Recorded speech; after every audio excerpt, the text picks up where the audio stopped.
बिस्मिल्लाहिर्रहमानिर्रहीम अस्सलाम वालेकुम। आज मटर पुलाव बनाएंगे बहुत मज़े का।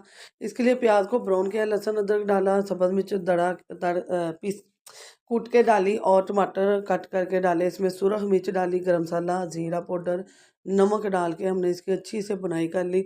और फिर इसमें हमने अपने मटर डाल दिए और साथ ही हमने आलू डाल के इनकी बहुत ज़बरदस्त से बुनाई कर ली।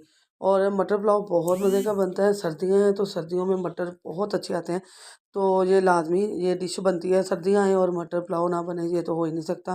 तो यहाँ पानी डाल दिया और हमने चावल डाल दिए। पानी डालने के बाद हमने चावल डाले और चावलों को हमने पहले भिगो लिया था। अब हम इसे दम पे लगा देंगे।